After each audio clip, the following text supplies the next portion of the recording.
What's up, guys? Welcome back to the channel. Welcome back to Daily Porcupine, the ultimate Kotoko fan channel. If you're new here, you know what to do. Subscribe and hit that notification bell. Today we're talking about an important issue, a very important issue, a discussion. Why is Asante Kotoko struggling this season under Prosper Narteh? Most of you might have your own meaning or your own reason why Kotoko are struggling this season under Prosper Narteh, who won them their last league title. Today we're talking about that.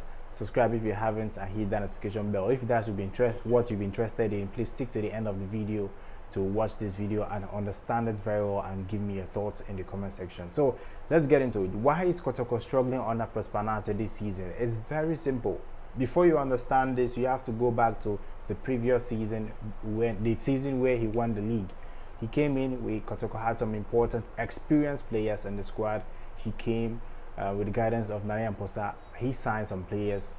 There were pressure on him. Obviously, if you are the coach of Kotoko, there's pressure on him. The CEO signed him, which means that the CEO can sack him whenever he pleases. So now he's under pressure. He's under pressure to perform. He's under pressure to actually deliver to the club, to tell the players to actually perform, go out there, show your worth, and give out impressive performances. That is what happened that season. And that is why Kotoko played very well, even when things were not going fine. And then Posa comes out to talk to the media, say that we need this, I've seen where the problem is, I've seen where it needs sorting, and talk about how things. This video is not about Narian Posa. This video is not telling you that Kotoko did a very terrible job by sacking Narian Posa. This video is not about that. This video is just telling you the facts of what is going on right now. This video is not about him. So following season, Prosper Narteh decided to resign. He resigned from his post as Kotoko. Now, Narian Posa went on to sign coach Zaidu Zebo. He started very bad. He played woefully in the qualification, the preliminary stages of the African competition. Kotoko got knocked out in the first preliminary stage. That infamous, disastrous penalty shootout at the Barrage Stadium. Remember that? And that laid the ground for the failure of coach Zaidu Zebo. He came in, had some impressive results, and ultimately it wasn't enough, and he was ultimately fired after Narian Posa's tenure came to an end. After Narian Posa's tenure came to an end, Prosper Narteh came back to the club. Now, we have to know the circumstances surrounding his coming back to the club. Was it because he loved the club? Was it because he had an finished job with the club? Was it because he loved Kotoko? He wants to go back and tell the fans, oh, I'm back again. I had a disagreement with this former CEO. I'm back now to actually give you all I have. Was that the reason he came back? The answer to this question will tell you why Kotoko are struggling this season. If you don't understand yet, I'll explain. We'll get to that part.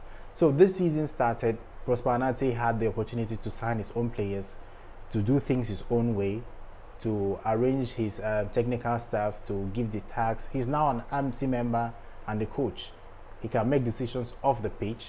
He can make decisions in the pitch. No one dare questions his authority because he's an MC now. He has the opportunity or the power to sack anyone in a technical team who doesn't follow his instructions. He has the power to drop any player who is not playing well or who is disrespecting him or not going according to instruction. He has the power of an AMC and also the power of a coach. Those two powers are very great powers for anyone to possess in a team, in a football team. And that is what Prosper Narteh possessed this season. That is why he is so powerful this season, more than the previous season he was at Asante Kotoko. Now, Kotoko started playing very well in the league. They started a little rusty, then they got well, won some series of games, got some important results, and then it starts crumbling. That infamous interview where he called the players politicians. The players he actually called politicians came back to the team and performed well. Then injuries, one or two things happened, and the players he bought himself to help the club in situations like this, those players are not performing. Those players are not delivering. Then this is a key point. He went on the radio to give an interview. He stated that he had offers everywhere in the whole world.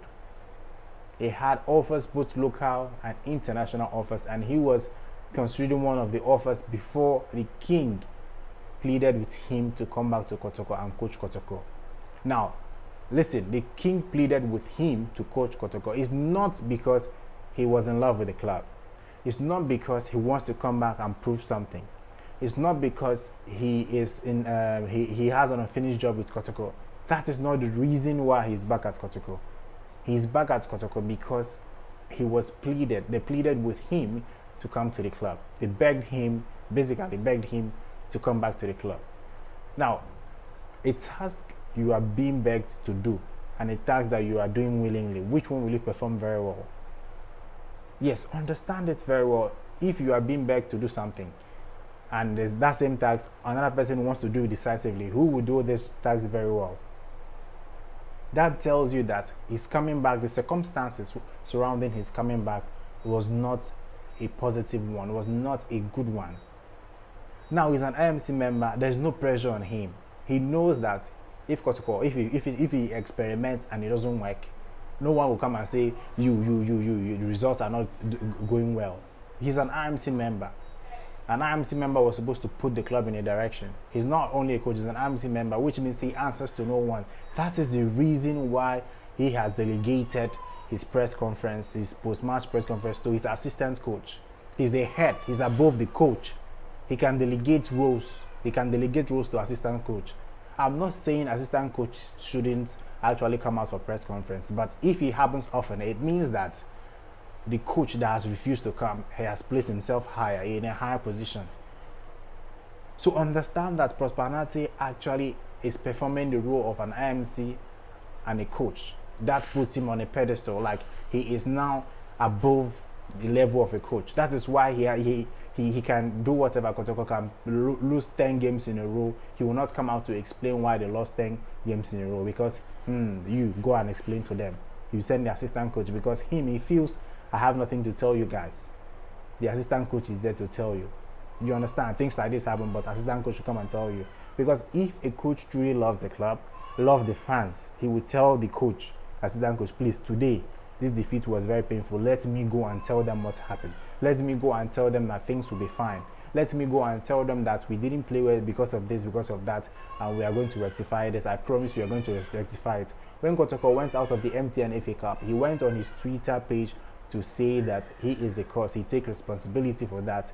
But since then, he has not made any tweet about the performances of the club. He has not come out to take responsibility of the performance. He has been sending an assistant, hiding behind the assistant coach. These things are happening because the way they have placed him, the position he has, and he finds himself in as Kotoko now, is above the coaching's position. So if you are working as an IMC, you are attending to external affairs, you're also attending to internal affairs. You are working as a coach, and you're also working as someone that will put the club in the proper direction. How do you think you can focus and get the good results? If there's no pressure of a job, there will be complacency, and when complacency comes, you can't deliver what you are being asked to do. That is the reason Kotoko are struggling this season. That is why. There's no pressure on them. David Okulu said it himself. He said the coaching staff, they don't feel any pressure. The question is, where would the pressure come? If there was a CEO or something, I give you ultimatum, next two matches, if you lose it, you get sacked. A new coach will come and replace you. That is how business is being done. But you are the one that will actually, you have been placed in a position that is supposed to sack the coach and replace coaches. You are now the coach, and you are also in the position of someone that can sack and replace coach. How would you feel the pressure? You know no one will sack you. You can't sack yourself. There is no pressure. There is no pressure on us. That is what he said. That statement, there is no pressure on us, explains the whole scenario at Kotoko right now. It explains the entire scenario. I'm telling you, it does explain this entire scenario at Kotoko, because I feel that if there's no pressure on you, you are relaxed. Complacency has taken over. So you play anyhow, you get any result, and you feel that you don't have to explain to anyone. That is why Kotoko are struggling under Prosper Narteh this season. I would like to know, what do you think?